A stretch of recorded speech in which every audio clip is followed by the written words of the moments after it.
Well, I will say in the past several weeks we've had two different hearings with testimony from witnesses from Facebook, and their refusal to accept responsibility for their consistent misconduct is really stunning.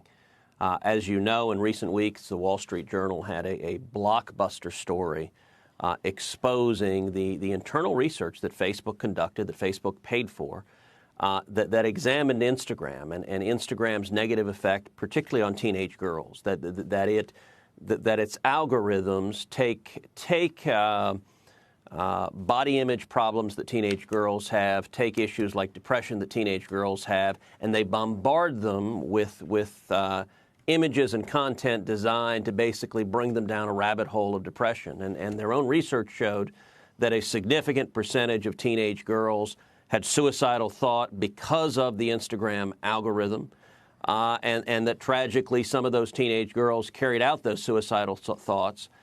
And as I said, we've had two hearings where I've questioned Facebook, and their defense is the Sergeant Schultz defense. I see nothing, I know nothing. So they get the research.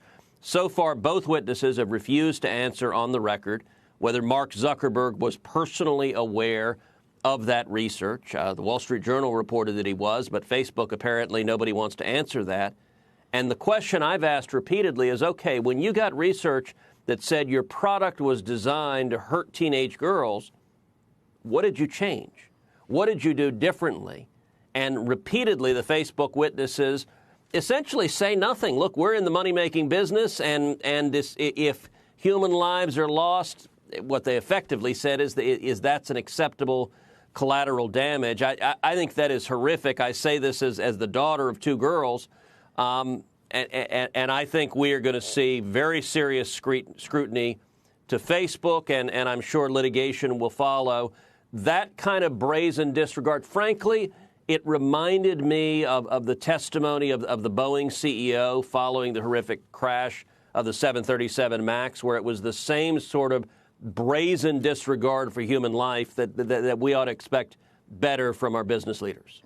What's regulation look like? Can they self-regulate? Do you expect Facebook to do the right thing in terms of the algorithms at some point, Senator? Or do you think you never want Congress or politicians to step in, do you?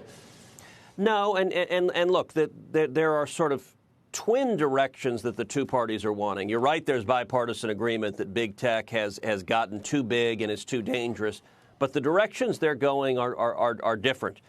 Many of the Democrats are arguing that Facebook and social media should do even more censorship, should silence any and every view they disagree with, that if there's a political view, remember, Facebook and Twitter have both banned President Donald Trump, and so they're brazen in their political censorship, and a lot of Democrats say, do more, do more, do more. The only views we want allowed are the ones we agree with. I think that's going the wrong direction. I'd like to see Facebook go back to what it was 5 years ago. I'd like to see social media go back to what it was 5 years ago. The original conception was that it would be the public square, that it would let people talk, that you wouldn't have a political agenda from big tech engaged in censorship. At the same time, the problem with the teenage girls is they're designing their product to exacerbate really harmful tendencies in vulnerable kids. And it has long been the case that if you have a company that maximizes corporate profits by exploiting and endangering kids, they face very significant liability. And the only thing that saves Facebook and Twitter and Google and the rest of big tech right now is Section 230 of the Communications Decency Act, an immunity from liability that Congress passed. It was essentially corporate welfare, a special benefit for big tech. And the reason Congress passed it is because we believed they would be a neutral public forum. In other words, it wasn't fair to blame them for what others were posting if they were simply the public square. Well, today, big tech is nakedly censoring for political objectives.